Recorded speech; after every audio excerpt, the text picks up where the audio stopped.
Hello students, इस video में हम जेईई मेन 2025 के क्वेश्चन को डिस्कस करेंगे। क्वेश्चन में कह रहा है कि let the ellipse 3x² plus py² equals to 4 पास through the centre C of the circle this of radius r। Let f1 f2 be the focal distance of the point C on the ellipse.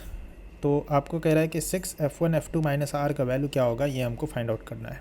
ठीक है, सबसे पहले हम क्या करते हैं कि इस सर्कल का सेंटर और रेडियस निकालते हैं। तो सर्कल हमको दे रखा है x² plus y² minus 2x minus 4y minus 11 equals to 0। अगर हम इसके सेंटर की बात करें तो सेंटर हो जाएगा 1,2 एंड रेडियस की बात करें तो रेडियस हो जाएगा root under 1 plus 4 plus 11 and that is equals to 4। अब आपको सवाल में दे रखा है कि ये जो एलिप्स है वो पॉइंट C से पास कर रहा है, इस सर्कल के सेंटर से पास कर रहा है। तो जो एलिप्स दे रखा है that is 3x² plus py² equals to 4 और ये पास कर रहा है सेंटर C से, यानी कि 1,2 से ये पास कर रहा है। तो 1,2 को ये सेटिस्फाई करेगा।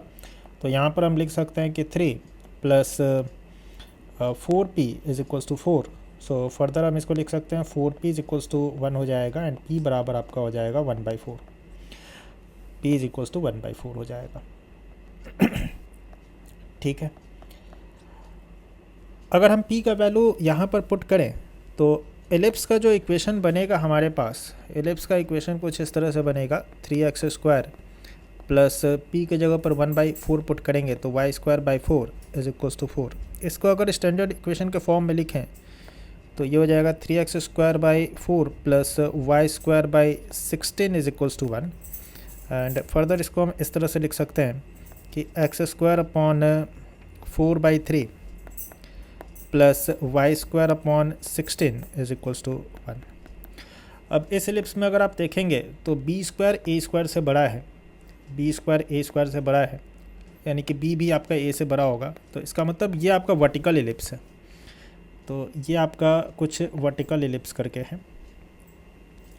ठीक है, अब इस सवाल में आपको कह क्या रहा है, एक मिनट, सवाल में आपको कह क्या रहा है कि let f1 f2 be the focal distance of point C on the ellipse. तो आपको पता है कि पॉइंट C जो है वो इसे एलिप्स पर लाई कर रहा है। तो पॉइंट C आपका क्या है 1,2 था, C हमारा 1,2 था। इसका फोकल डिस्टेंस कह रहा है कि इसका फोकल डिस्टेंस जो है, आपको पता है कि एलिप्स में 2 फोकस होता है। मान लीजिए कि ये आपका फोकस 1 है और ये आपका दूसरा फोकस है। तो कह रहा है कि इस पॉइंट C का फोकल डिस्टेंस आपका f1 f2 है। तो मान लेते हैं कि ये डिस्टेंस आपका f1 है, ये आपका f2 है। तो आपसे पूछ रहा है कि f1 f2 be the focal distance of point C on the ellipse. तो 6 f1 f2 माइनस r क्या होगा। तो f1 f2 का हमको वैल्यू फाइंड आउट करना होगा कि f1 f2 का वैल्यू क्या होगा। तो देखिए, अगर आपको पता हो, इन case of vertical ellipse, in case of vertical ellipse अगर हम कोई भी पॉइंट पी एच कॉमा के लेते हैं तो इस पॉइंट P का जो फोकल डिस्टेंस होता है, जो फोकल डिस्टेंस होता है वो आपका होता है P प्लस माइनस ई के। तो अगर हम यहाँ पर फोकल डिस्टेंस निकालना चाहें तो फोकल डिस्टेंस हम लोग निकाल सकते हैं। उसके लिए पहले हमको इसेंट्रिसिटी निकालना पड़ेगा। तो इसेंट्रिसिटी हमारा क्या हो जाएगा, तो that is equals to 4/3 is equals to 16 1 minus e²। In case of vertical ellipse यही होता है formula, a² is equals to p² 1 minus e²। And यहाँ से ये 4 16 4 टाइम्स में कैंसिल हो जाएगा। 1 minus e² is equals to 1/12 हो जाएगा and e² is equals to 1 minus 1/12 यानी कि 11/12 होगा। So a is equals to root under 11/12 होगा। तो अगर हम फोकल डिस्टेंस की बात करें तो फोकल डिस्टेंस हमारा क्या हो जाएगा इस केस में, तो that is b plus minus C के होता है। तो b हमारा कितना है, b हमारा 4 है।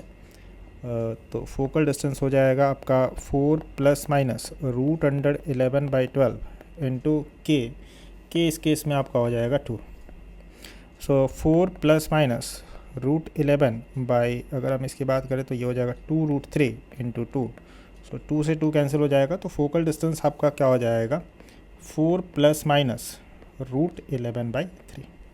अब यही एक डिस्टेंस आपका f1 होगा और एक डिस्टेंस आपका f2 होगा। तो मान लेते हैं कि f1 हमारा क्या है 4 माइनस रूट 11/3 है और f2 हमारा क्या है 4 प्लस रूट 11/3 है। ठीक है। और हमको निकालना है कि 6f1 f2 माइनस r का वैल्यू क्या होगा। तो r हमारे पास 4 है, तो 6f1 f2 माइनस r का जो वैल्यू होगा that is equals to 6 into 4 minus root 11/3 into 4 plus root 11/3 and r का वैल्यू हमारे पास 4 था, है ना, r का वैल्यू 4 था। तो इसको अगर हम सिंप्लीफाई करें तो हमारे पास आ जाएगा 6 इंटू 16 माइनस 11/3 माइनस 4, तो that will be equals to 96 minus ये दोनों को आपस में मल्टीप्लाई करेंगे तो हमारे पास आ जाएगा 66/3। 66/3 मतलब हो जाएगा आपका 22 माइनस 4, सो 96 माइनस 26 और ये हो जाएगा आपका 70। तो इसका आंसर हो जाएगा 70। तो इसमें आपका ऑप्शन नंबर 3 होगा।